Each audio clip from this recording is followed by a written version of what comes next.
L'un des éléments clés du programme du Parti des Européens, et qui est une exception, c'est que nous prônons un État européen unitaire. Je vais préciser pourquoi. Parfois, on nous accuse d'être des fédéralistes.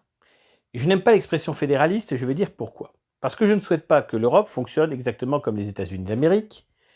Je ne veux surtout pas que l'on croie que l'Europe unie de demain conservera les États actuels. Or, si on se positionne comme fédéraliste, implicitement, c'est le cas. Par ailleurs, je pense que le fédéralisme tel qu'on le voit, là encore aux États-Unis, ne me plaît pas vraiment. Je vais vous dire pourquoi. Je ne vois pas, par exemple, pourquoi quelqu'un qui commettrait le même crime à Paris ou à Moscou ne subirait pas la même peine. Ce n'est pas le cas aux États-Unis, où la politique pénale, sauf pour les crimes fédéraux, relève des États. De la même façon, pour la question par exemple de l'avortement, je trouve absurde que certains États américains l'interdisent et que d'autres l'autorisent. Ce qui fait d'ailleurs une concurrence entre États, c'est exactement ce qui se passe aujourd'hui, où les femmes polonaises qui n'ont pas le droit d'avorter en Pologne vont avorter, évidemment, en Tchéquie, en Hongrie ou en Allemagne. Donc, pour des certain nombre de politiques publiques, je ne comprends pas l'intérêt d'un fédéralisme. En revanche, sur la question des patries charnelles, c'est-à-dire sur la dimension identitaire, elle doit bien sûr être au plus proche possible des populations. C'est pour ça que j'ai introduit la notion de subsidiarité identitaire, c'est-à-dire qu'évidemment, la politique identitaire, elle doit être prise à l'échelle la plus adaptée. Sur la question migratoire, ça doit être l'échelle européenne. En revanche, par exemple, sur les questions plus locales, ça doit être respecté à cette échelle. J'ai pris souvent cet exemple, je crois qu'il est parlant, mais une Corse peuplée de 300 000 Russes, ce n'est plus la Corse. Il est normal que, par exemple, l'euro-région ou l'euro-nation corse puisse préserver son identité et restreindre l'installation sur son sol. C'est valable aussi pour plein d'autres domaines, comme par exemple la construction bâtimentaire, qui doit tenir compte de l'environnement culturel dans lequel on est. Il y a plein de domaines comme ça où, notamment pour toute la partie culinaire, pour tous les arts, traditions en général, ça doit être défendu au plus près du réel. Pour ça que, malgré tout, l'Europe unitaire que je prône est subsidiaire sur le plan identitaire, c'est-à-dire qu'elle fonctionne sous forme de fédéralisme identitaire, mais pas de fédéralisme politique. C'est important d'avoir ça en tête. Toutefois, le Sénat européen représentera bien sûr les eurorégions. Il ne sera pas élu au suffrage universel direct à l'échelle européenne, mais bien par eurorégion. Donc il y aura une représentation, un peu comme le Bundesrat en Allemagne, dans le Sénat européen. Vous voyez que si les États actuels disparaissent, ce n'est pas le cas des régions et des nations, au sens identitaire du terme. Non seulement elles ne vont pas disparaître dans l'État européen unitaire, mais elles vont même retrouver une grande part de leur identité d'origine. Et c'est ça qui est intéressant, c'est de bien comprendre que la France, dans l'Europe unie de demain, ne sera plus un État, mais elle sera bien plus française qu'aujourd'hui. Ça devrait faire réfléchir ceux qui sont attachés à ce patrimoine français, et je n'ai jamais prétendu qu'on allait l'effacer. Loin de là. Vous voyez, cet éclaircissement est nécessaire. Donc je ne suis pas fédéraliste au sens où nous conserverions les États actuels. Je ne veux pas d'une Europe des États, c'est l'Union européenne actuelle d'ailleurs. Je ne veux pas d'une confédération qui sera encore plus faible et qui amènerait évidemment à l'éclatement. Je rappelle que la Suisse s'appelle techniquement une confédération, mais est réellement une fédération. Je ne suis pas favorable à cela. Je suis pour, effectivement, un État unitaire sur le plan politique, sur le plan régalien. En revanche, je suis pour une forte subsidiarité identitaire, et je pense que l'erreur politique, c'est d'avoir confondu les deux. L'attachement aux patries charnelles est non seulement légitime, mais absolument requis, mais ça ne doit pas être un facteur de division. Croire qu'aimer l'Europe, c'est détester la France, c'est ce que prétendent les souverainistes. C'est faux. C'est parce qu'on aime la France authentique qu'on la veut dans une Europe unitaire authentique. C'est ça l'État européen avant tout. Et c'est pour ça que je le défends comme tel. Il ne faut pas que cet État européen soit la continuité des États existants. Il faut qu'il y ait une rupture de la continuité juridique. Je l'ai évoqué lors de la question de la table rase juridique européenne. Elle nécessite cette rupture radicale. Il ne faut pas que l'État européen soit présenté comme la synthèse ou l'héritier des États existants. Il faut que ce soit un nouvel État, vierge juridiquement. Maintenant, qu'est-ce que sera cet État ? Eh bien, ça sera un État comme les autres. Et lorsqu'on prône une constitution européenne, ce sera une vraie Je rappelle que le traité pour une constitution européenne de 2005, qui a été rejeté par les Français et les Néerlandais, n'avait rien de constitutionnel, à part quelques gadgets, style le drapeau ou l'hymne. Si vous lisez la constitution de 1958 en France, qui est très critiquable donc par plein de points, sur plein de domaines, c'est une vraie constitution quand même. Une constitution européenne, ça doit ressembler, avec des principes plus sains par ailleurs, à la constitution française, à la constitution allemande. Ça doit être ça, une loi fondamentale. Ce n'est pas le cas.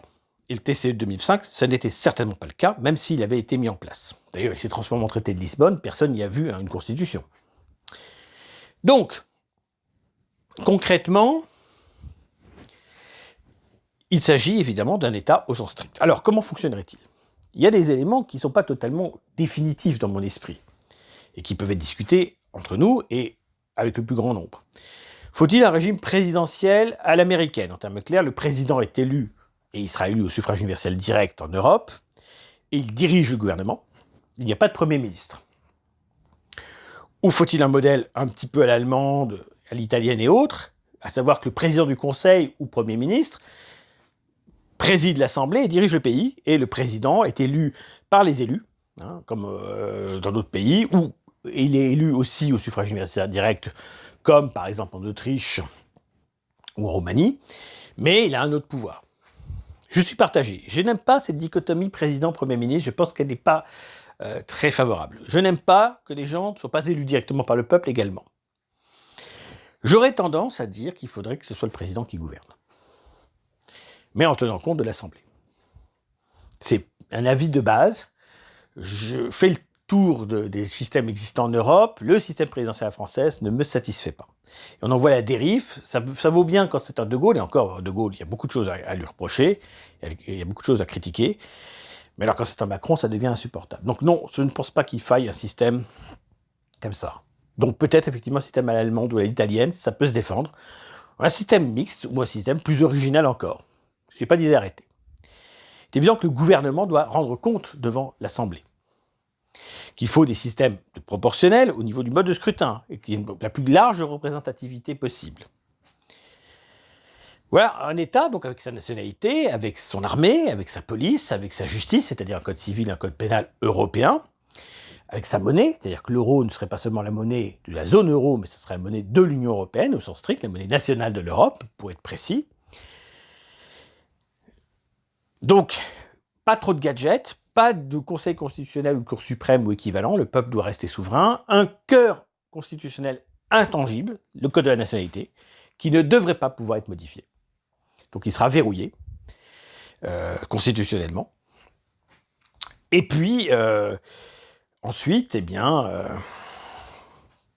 un service public de l'énergie, probablement, parce que ça demande des coûts absolument considérables. Il faut trouver le juste milieu entre l'étatisme extrême à la française et le libéralisme extrême. Les deux modèles ont des avantages et des inconvénients majeurs. Je pense qu'un système qui combine un peu les deux sera habile. L'énergie, c'est tellement vital, notamment le nucléaire, qu'il faut sans doute que ça soit européen. La question, par exemple, d'un service public de la sidérurgie peut nous interroger. Faut-il renationaliser le charbon et l'acier européen qui maintenant appartient à des entreprises indiennes ou autres? La question peut être posée. Comme renationaliser, c'est-à-dire réeuropéaniser le port du Pirée qui aurait été acheté par les Chinois, etc. Il faut qu'un État soit relativement stratège, c'est le terme, mais il ne faut pas qu'il soit un État accapareur, un État tatillon, un État comme l'État français d'aujourd'hui, tout simplement. Ça, c'est un mauvais modèle, il faut s'en éloigner. Il faudra trouver et réfléchir à un modèle harmonieux. Donc, tout n'est pas préconstruit. Il faut admettre, évidemment, qu'on a un schéma général, et puis ensuite, il y a la fluctuation du schéma en fonction des circonstances, de la volonté des gens. Peut-être que beaucoup d'Européens préféreront un système à l'allemande ou l'italienne à un système à la française. Peut-être pas. On se fera aussi une opinion par rapport à l'opinion des gens, des citoyens. Donc, c'est ça l'idée d'État européen. Évidemment, c'est un État régalien, bien entendu. Alors, ça n'empêchera pas les polices régionales ou municipales, ça n'empêchera pas, évidemment, là aussi, des subsidiarités lorsqu'elles sont intelligentes, lorsqu'elles sont nécessaires, lorsqu'elles sont fondées. Il faudra faire le choix de conserver ou non un certain nombre d'agences de l'Union européenne actuelle, et il faudra faire l'inventaire, si on peut dire, des normes, Peut-être qu'on pourrait imaginer garder 50 à 60% des normes de l'Union européenne. C'est un chiffre théorique. On fera un inventaire, c'est-à-dire on dira ça on garde pas. Quand je dis on garde, ça veut dire on remettra en place. Et alors surtout, très important, l'État européen ne doit pas s'enchaîner par des traités internationaux. Il ne doit pas être contraint par des règles internationales. Donc en termes clairs, toutes les conventions internationales que les États ont pu signer sont caduques avec l'État européen. Ça peut aller des traités du Latran qui fondent le Vatican jusqu'à l'appartenance à l'OMC ou autre. J'ai évoqué la question de l'ONU dans un autre audio. Il ne serait pas bon que l'Europe quitte l'ONU. Il serait bon que l'Europe neutralise l'ONU. Fusion, évidemment, des 3 veto constitutionnel, si on peut dire, du Conseil de sécurité. Voilà, donc le veto britannique, le veto russe, le veto français. Mise en commun de l'armement nucléaire européen, évidemment, j'en ai parlé dans le cadre de l'armée. Et évidemment, donc, dénonciation de tous les traités qui nous enchaînent aujourd'hui. Ce qui est clair, c'est que je ne veux pas que l'Europe de demain se retrouve comme les États d'aujourd'hui, enchaînés par des centaines et des milliers de traités, de conventions internationales et autres, qui font que dès qu'on veut bouger le moindre pouce, on va dire « Ah non, vous avez signé une convention ». Voilà. C'est ce qui se passe aujourd'hui, que ce soit la CEDH, la DUDH et tout le reste. C'est-à-dire qu'en fait, à chaque fois, on crée les armes, si on peut dire, pour s'empêcher d'agir. L'État européen, je le veux libre. Je veux justement qu'il ait cette force que n'ont plus les États d'aujourd'hui. Et là aussi, ça fait partie de la table rase juridique, c'est-à-dire que les traités internationaux, les conventions internationales, les signatures des États sur tout le contraire, par exemple la politique migratoire, etc., tout ça, ça devient caduque. Il faut se rendre compte d'une chose, c'est que nous sommes totalement enchaînés. L'État français est pleinement enchaîné, non seulement par ses propres règles constitutionnelles, ses propres institutions qui l'enchaînent, mais aussi par l'Union européenne, dans certains périmètres qui sont définis par les traités, et l'Europe est elle-même enchaînée. Et donc, il y a une multitude de traités, d'accords, de règles, parfois d'État à État, qui font qu'on ne peut plus agir. Prendre un exemple simplement, la règle française, l'accord avec l'Algérie de 68.